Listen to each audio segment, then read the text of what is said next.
A deal is a deal, the European Commission said in a statement on Sunday, demanding that the US stick to the terms of a trade deal reached last year. This came after the US Supreme Court struck down Donald Trump's global tariff. $1.4 trillion wiped from United States markets in 48 hours. 10% global tariffs reimposed within hours of a Supreme Court ruling. $130 billion in tariff revenue suddenly thrown into legal uncertainty. And a projected federal deficit nearing $1.9 trillion. What unfolded on February 20th was not just another episode in the trade war, it was a credibility test for the United States. This was no longer simply about tariffs, it was about governance, risk, fiscal exposure, and whether institutional guardrails in Washington still constrain policy escalation. Canada signaled stability. Europe signaled concern.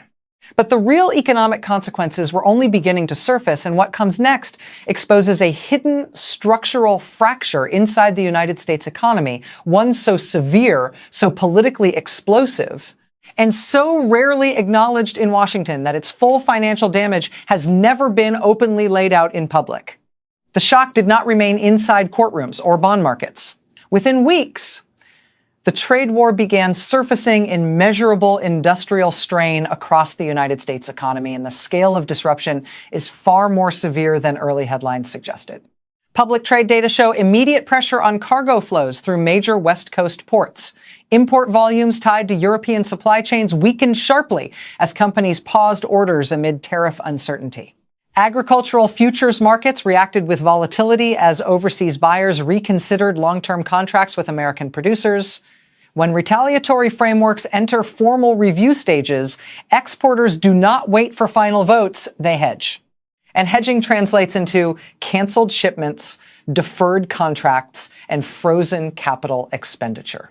Manufacturing executives are reporting cost layering effects. Steel, aluminum, intermediate components, and finished inputs are all being repriced under overlapping tariff regimes. Analysts tracking North American automotive supply chains estimate that sustained tariff baselines could add thousands of dollars to average production costs per vehicle in the United States, while Canadian facilities sourcing through diversified agreements face materially lower input volatility. When margins compress in capital-intensive industries, hiring slows first. Expansion halts second. Relocation discussions follow.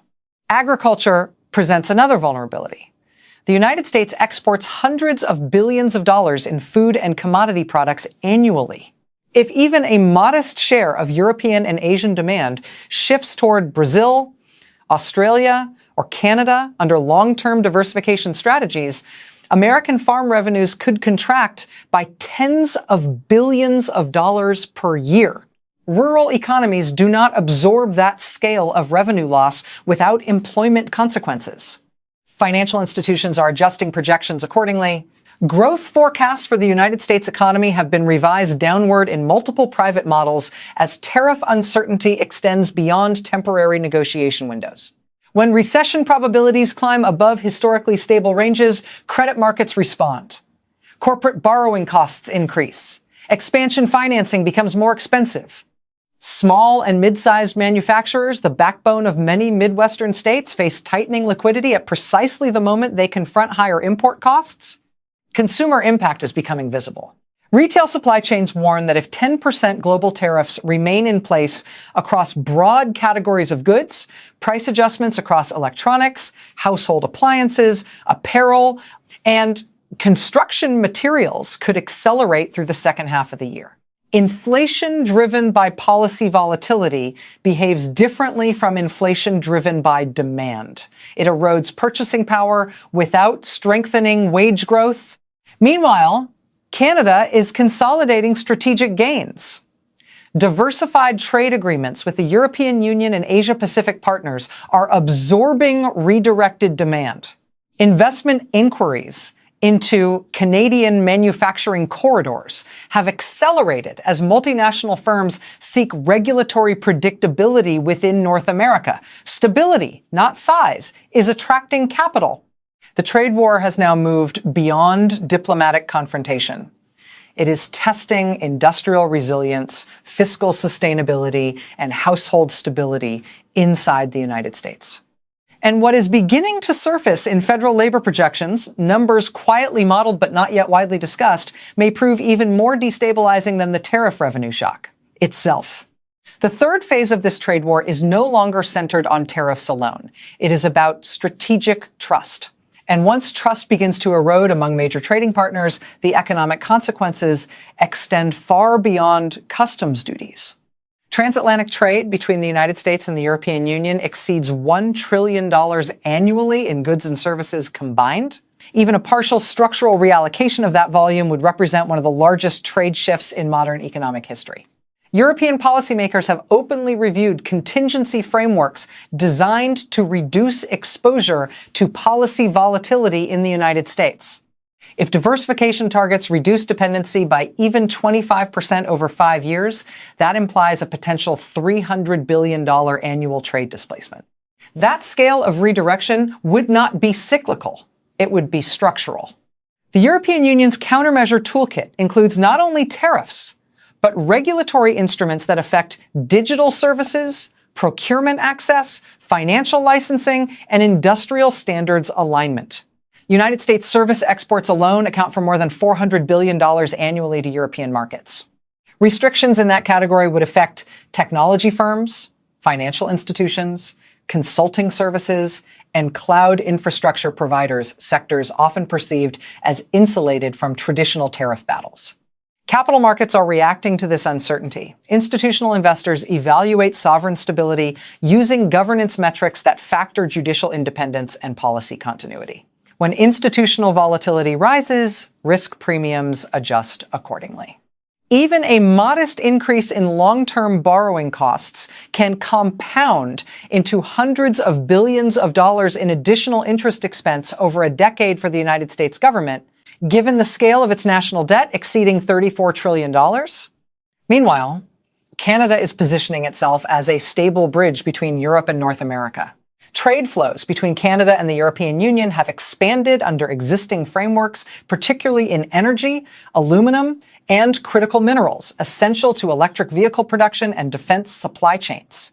Canada controls significant reserves of lithium, nickel, cobalt, and rare earth elements inputs, central to the industrial transition underway across advanced economies. As supply chains are recalibrated to reduce exposure to policy unpredictability, long-term contracts increasingly favor jurisdictions perceived as stable. Foreign direct investment patterns are beginning to reflect this shift. Pension funds and sovereign wealth funds managing trillions in assets routinely rebalance portfolios based on long-horizon institutional risk assessments. Even incremental reallocation away from United States industrial exposure toward Canadian infrastructure and manufacturing projects represents billions in redirected capital. Currency markets provide another signal. The United States dollar remains the dominant global reserve currency, but reserve diversification trends can accelerate quietly when confidence metrics shift. A 2 percentage point reduction in global reserve share would equate to hundreds of billions of dollars migrating into alternative holdings. While no immediate replacement rivals the dollar's scale, diversification alone alters capital flows and borrowing dynamics. The deeper concern is psychological. For decades, allies assumed that even amid political turbulence, institutional checks within the United States would anchor trade commitments. When executive escalation appears to bypass judicial constraint, counterparties begin drafting agreements with embedded safeguards, sunset clauses, and contingency triggers. That friction reduces long-term integration. This is how isolation begins, not through dramatic declarations, but through gradual hedging. And if current diplomatic recalibrations continue, the next phase of this trade war may not involve higher tariff percentages at all. It may involve a quiet restructuring of global trade architecture that permanently reduces the centrality of the United States. What is emerging in long-term capital allocation models suggests that this shift could outlast election cycles, and the projections tied to federal debt sustainability are even more severe than most public discussions. Imply, what began as a tariff escalation is now confronting the United States with a far more consequential risk: structural erosion of economic dominance. The United States currently carries a national debt exceeding $34 trillion. Annual interest payments have already crossed $1 trillion. When bond markets begin pricing in even a modest governance risk premium, 50 to 75 basis points sustained over time, the additional annual interest burden could range from $170 billion to more than $250 billion. That is not a temporary fluctuation. That is a structural fiscal acceleration. At the same time, projected federal deficits are widening. If tariff revenue declines due to litigation exposure, retaliatory contraction in trade volume, or global diversification away from United States imports, cumulative revenue shortfalls over 5 years could reach into the hundreds of billions of dollars. A persistent deficit above $2 trillion annually alters the trajectory of debt to gross domestic product ratios in ways that credit rating agencies monitor closely. Foreign direct investment represents another pressure point.